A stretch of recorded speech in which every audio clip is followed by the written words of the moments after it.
warahmatullahi wabarakatuh. Perkenalkan, nama saya Indri Fitriani. Saya dari kelas 1A Sarjana Terapan Kebidanan. Di sini saya ingin membahas tentang analisis 5 kebijakan dan 1 peraturan. Kebijakan pertama yaitu penganggaran senilai 48 miliar untuk gorden rumah dinas DPR menimbulkan pernyataan mengenai kesesuaiannya dengan nilai-nilai Pancasila, khususnya dalam konteks keadilan sosial dan efisiensi penggunaan anggaran.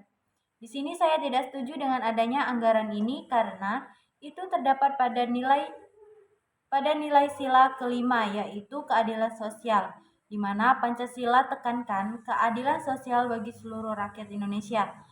Pengeluaran sebesar itu untuk gorden dapat dianggap tidak adil, terutama ketika banyak masalah sosial yang lebih mendesak dan memerlukan perhatian dan dana. Anggaran besar untuk penggantian gorden yang kondisinya diibaratkan seperti kain pel menunjukkan kekurangannya prioritas dalam pengelolaan anggaran negara. Hal ini berpotensi melukai rakyat yang lebih membutuhkan perhatian. Penganggaran ini seharusnya dievaluasi agar lebih sesuai dengan prinsip-prinsip Pancasila, mengingatkan banyaknya kritik dari masyarakat terkait prioritas penggunaan anggaran tersebut. Nah, itu terdapat pada pasal 27 ayat 1 yang berbunyi segala negara secara bersamaan kedudukannya di dalam hukum dan pemerintahan dan wajib menjunjung hukum dan pemerintahan itu dengan tidak kecualinya. Itu menekankan persamaan hak dan kewajiban seluruh warga negara termasuk dalam hal penggunaan anggaran publik. Kebijakan yang kedua yaitu adanya pemberian remisi kepada 170.510 narapidana dan 2066 diantaranya langsung bebas dalam rangka Hari Ulang Tahun Republik Indonesia yang ke-78. Nah, ini dapat dinilai sesuai dengan nilai-nilai Pancasila, terutama dalam aspek keadilan sosial. Karena keadilan sosial, remisi yang diberikan merupakan bentuk penghargaan bagi yang telah bersungguh-sungguh mengikuti program-program pelatihan. Hal ini menunjukkan bahwa pemerintah menghargai upaya rehabilitas dan transformasi para kompetensi menuju kehidupan yang lebih baik, yang sesuai dengan tujuan keadilan sosial dalam Pancasila. Remisi tidak hanya diberikan secara sukarela oleh pemerintah, tetapi juga sebagian bentuk penghargaan kepada penghargaan yang telah bersungguh-sungguh mengikuti program-program pembinaan.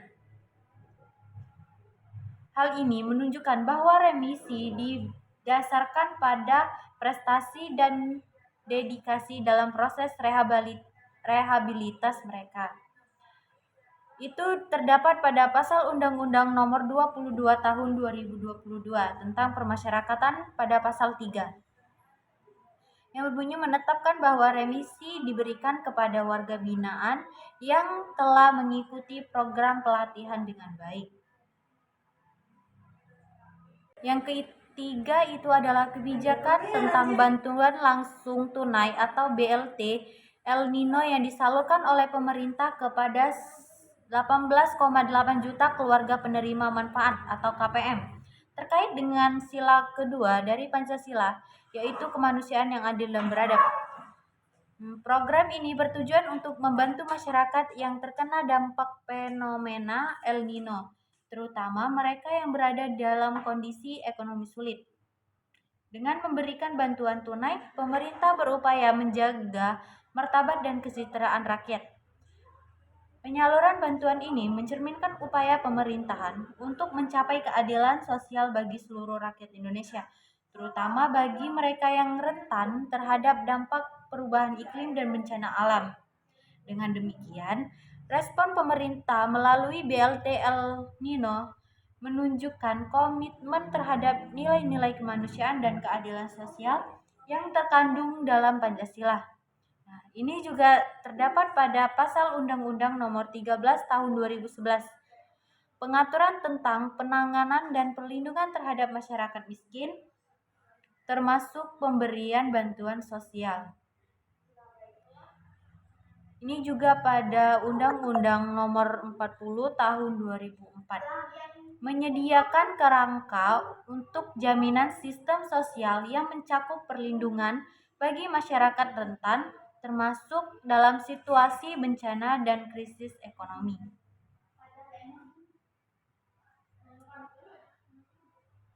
Di sini saya tidak setuju terhadap kebijakan Presiden Jokowi yang membagikan bantuan langsung tunai BLT El Nino senilai 400.000 dapat dikaitkan dengan nilai-nilai Pancasila, khususnya pada sila kedua, yaitu kemanusiaan yang adil dan beradab. Jumlah bantuan yang terbatas, banyak yang berpendapat bahwa 400.000 untuk 2 bulan tidak cukup untuk memenuhi kebutuhan masyarakat yang berdampak terutama dalam situasi inflasi. Hal ini menunjukkan kurangnya perhatian terhadap kesejahteraan secara menyeluruh. Pada sila ketiga, yaitu Persatuan Indonesia, ketidakmerataan bantuan distribusi, adanya kekhawatiran bahwa ini tidak menjangkau semua kelompok masyarakat yang membutuhkan, sehingga menciptakan ketidakmerataan dan potensi ketegangan sosial di antara mereka yang tidak mendapat bantuan. Yang ketiga yaitu adalah sila kelima, di mana sila kelima adalah keadilan sosial bagi seluruh rakyat Indonesia. Efektivitas jangka panjang kritikus berpendapat bahwa fokus pada bantuan tunai jangka pendek tidak mencerminkan upaya mencapai keadilan sosial yang berkelanjutan. Saya berpendapat pemerintah seharusnya mengembangkan program jangka panjang untuk meningkatkan ketahanan pangan dan ekonomi masyarakat. Itu bisa terdapat pada pasal Undang-Undang Nomor 13 Tahun 2021, Tahun 2011 tentang penanganan fakir miskin. Pasal 1 menyatakan bahwa penanganan fakir miskin bertujuan untuk meningkatkan kesejahteraan dan mengurangi kemiskinan. BLT El Nino bertujuan untuk membantu masyarakat yang terkena dampak fenomena El Nino, sehingga sejalan dengan tujuan undang-undang ini. Kebijakan yang keempat yaitu impor beras 2 ton hingga akhir tahun 2023 dapat dikaitkan dengan sila kedua dari Pancasila, yaitu kemanusiaan yang adil dan beradab. Berikut adalah beberapa aspek yang relevan. Yang pertama, ketidakpastian dan potensi korupsi. Kritik-kritik yang mengarah pada ketidaktransparan dalam proses impor dan distribusi beras itu bisa membuat masyarakat bertanya apakah beras tersebut dapat tepat sasaran dan juga apakah ada potensi korupsi dalam proses distribusi. Yang kedua adalah dampak pada petani lokal. Motivasi petani impor beras massal dapat mengurangi motivasi petani untuk menanam padi karena harga rendah dan kualitas yang lebih baik dari beras impor. Ini juga termasuk pada pasal Undang-Undang Nomor 19 Tahun 2013 tentang perlindungan dan pemberdayaan petani. Pasal 15 ayat 1. Pemerintah berkewajiban mengutamakan produksi petani dalam negeri untuk memenuhi kebutuhan pangan nasional. Yang kedua adalah pasal 15 ayat 2. Kewajiban mengutamakan produksi petani dalam negeri dilakukan melalui pengaturan impor komoditas petani sesuai dengan musim panen atau kebutuhan konsumsi dalam negeri. Yang terakhir adalah kebijakan pembelian 24 pesawat tempur F atau A-18.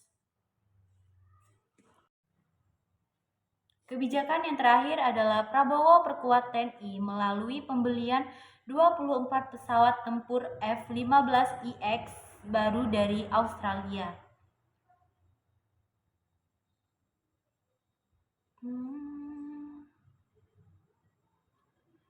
Indonesia di bawah kepemimpinan Prabowo Subianto dapat dikaitkan dengan sila kedua Pancasila, yaitu kemanusiaan yang adil dan beradab. Ini alasan mengapa kebijakan ini relevan. Yang pertama itu perlindungan kemanusiaan. Keamanan nasional. Dengan memperkuat pemertahanan udara, pemerintah berupaya melindungi kedaulatan dan keamanan negara yang merupakan hak dasar setiap warga negara. Sejalan dengan prinsip kemanusiaan yang adil dan beradab, di mana individu berhak merasa aman dan terlindungi. Yang kedua adalah pembangunan keadilan sosial. Distribusi sumber daya yang merata, penggandaan alutsista modern menunjukkan komitmen pemerintah untuk meningkatkan kemampuan TNI yang pada gilirannya dapat meningkatkan stabilitas dan keamanan sosial. Keberadaan keamanan yang baik dapat menciptakan keadilan sosial bagi seluruh rakyat Indonesia. Yang ketiga adalah peningkatan profesional TNI, pelatih dan pengembang SDM. Pembelian pesawat tempur baru juga akan diikuti dengan pelatihan bagi personal TNI. Ini mendukung pengembangan sumber daya manusia yang profesional dan beradab, sesuai dengan nilai-nilai kemanusiaan. Yang keempat yaitu kerjasama internasional. Hubungan diplomatik pembelian ini juga mencerminkan upaya Indonesia untuk membangun hubungan baik dengan negara lain seperti Australia yang dapat menguntungkan dalam berbagai aspek, termasuk pertukaran informasi dan teknologi serta kerjasama dalam bidang keamanan. Ini juga terdapat pada pasal 23 pada asal 43 ayat 1. Penggunaan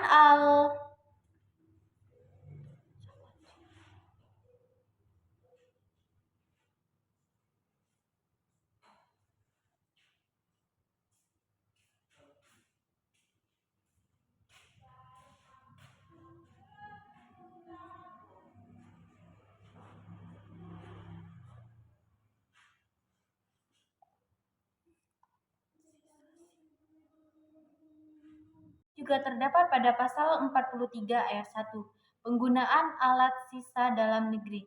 Pasal ini menspesifikan dalam penggunaan, atau dalam hal ini TNI wajib menggunakan alat atau peralatan pertahanan dan keamanan produksi dalam negeri. Jika produksi dalam negeri belum mampu memenuhi kebutuhan, penggunaan industri dan pertahanan dapat diusulkan kepada Komite Kebijakan Industri Pertahanan Indonesia atau KKIP untuk menggunakan produk luar negeri dengan penggandaan melalui proses langsung antar pemerintah atau G2G atau kepada pabrik. Yang selanjutnya adalah Peraturan Omnibus Law Cipta Kerja. Jika dikaitkan dengan sila kelima Pancasila, yaitu keadilan sosial bagi seluruh rakyat Indonesia, saya tidak setuju, karena itu mencakup beberapa aspek penting. Yang pertama itu pengurangan hak-hak kerja. Pesangon yang berkurang, Omnibus Law menghapus atau mengurangi ketentuan mengenai pesangon yang mendapatkan penyebab pekerjaan kehilangan hak mereka saat mengalami keputusan hubungan kerja atau PHK. Hal ini berpotensi menciptakan ketidakadilan bagi pekerja yang telah lama mengabdi di perusahaan. Yang kedua adalah fleksibilitas jam kerja yang merugikan. Jam kerja yang eksploitatif, perubahan dalam pengaturan jam kerja, termasuk penghapusan cuti panjang, dan peningkatan jam kerja secara maksimal dapat menyebabkan pekerjaan mengalami kelelahan dan tekanan kerja yang lebih tinggi. Hal ini mengurangi kualitas hidup dan kesejahteraan pekerja bertentangan dengan prinsip keadilan sosial. Ini juga terdapat pada pasal 88F. Pengaturan upah minimum. Pasal ini memampukan perusahaan untuk menetapkan formula upah minimum berbeda dari diatur dalam Undang-Undang Cipta Kerja. Dalam keadaan tertentu, hal ini dapat merugikan pekerjaan jika perusahaan menetapkan upah di bawah standar. Yang kedua adalah pasal 644. Penggunaan tenaga ahli daya. Pasal ini memberikan kepahitan kepada perusahaan yang menggunakan tenaga kerja ahli daya.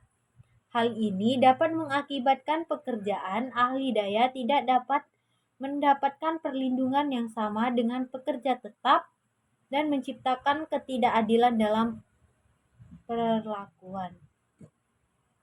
Mungkin itu saja yang bisa saya sampaikan. Selebihnya saya mohon maaf kepada Allah, saya mohon ampun. Wassalamualaikum warahmatullahi wabarakatuh.